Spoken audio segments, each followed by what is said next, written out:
दोस्तों, एक दिन मेरे दोस्त ने मुझे फ़ोन करके कहा कि दवाएं लेने के बाद भी उनकी मम्मी का बीपी बहुत ज़्यादा हाई है और नीचे नहीं आ रहा है। उनकी लाइफ के लिए मैं डर लग रहा है। ये कहते कहते वो रोने लगे। मैंने कहा चिंता मत करो, मैं एक नुस्खा बताता हूँ, उसे तुरंत बनाकर दो।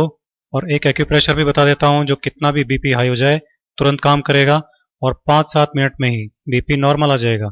मैंने कहा कि एक कटोरी पुदीने की पत्तियां मिक्सी में डालो, साथ में 2-3 चुटकी काली मिर्ची का पाउडर और थोड़ा सा पानी डाल लो और इसको पीस लो।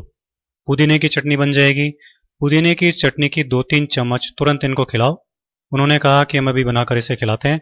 फटाफट 2 मिनट में ही उन्होंने चटनी तैयार कर ली और तुरंत उनको खिला दी। 5-7 मिनट में ही उनका आराम आने लग गया।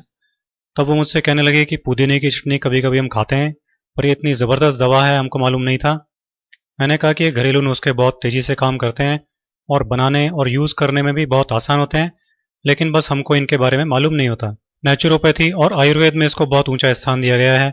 अब आप ऐसा करना कि अभी तो हर 2 घंटे से एक एक चम्मच ये पुदीने की चटनी को खिलाना और फिर कल से दोनों टाइम खाना खाने के साथ इसे खिलाना। इससे बीपी नॉर्मल रहेगा, बढ़ेगा नहीं। इससे पेट भी साफ रहेगा और गैस भी नहीं बनेगी, क्योंकि पेट की गड़बड़ी और गैस से भी कई बार बीपी हो जाता है।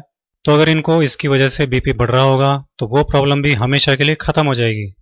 मैंने उनसे कहा कि ज़रा कपड़े सुखाने की 4 चिमटियाँ ले आइए ताकि हाई बीपी का एक्यूप्रेशर भी कर दें। वो चिमटियाँ ले आए। मैंने एक चिमटी उनके बाएं हाथ की बीच की उंगली में लगा दी और दूसरी चिमटी उसी हाथ की सबसे छोटी उंगली में लगा दी। इसी तरह से तीसरी चिमटी उनके दाएं हाथ की बीच की उंगली में लगा दी और चौथी चिमटी दाएं हाथ की सबसे छोटी उंगली में इस तरह से लगा दी। मैंने उनसे कहा कि जैसे ही आपको अनईजी लगने लगे तो आप बता देना, इनको उतार देंगे। 5 मिनट बाद ही उन्होंने कहा कि अनईजी लग रहा है। तब मैंने उन चिमटियों को उतार दिया और फिर बीपी नापा तो बीपी नॉर्मल था। सब लोग ये देखकर चकित रह गए। मैंने कहा कभी भी ऐसी बात हो तो इसे तुरंत कर डालना और इसे रोजाना दिन में एक बार इसी तरह से करना। बीपी हमेशा नॉर्मल बना रहेगा, जान का खतरा भी नहीं रहेगा। सबकी आंखों में आंसू थे, लेकिन वो खुशी के आंसू थे, क्योंकि उनकी माँ की जान अब खतरे से बाहर थी। तो दोस्तों, आप भी हाई बीपी के इस बेहद आसान इलाज को यूज कीजिए, अपनी लाइफ सेव कीजिए और लाइफ बढ़ाइए। दोस्तों,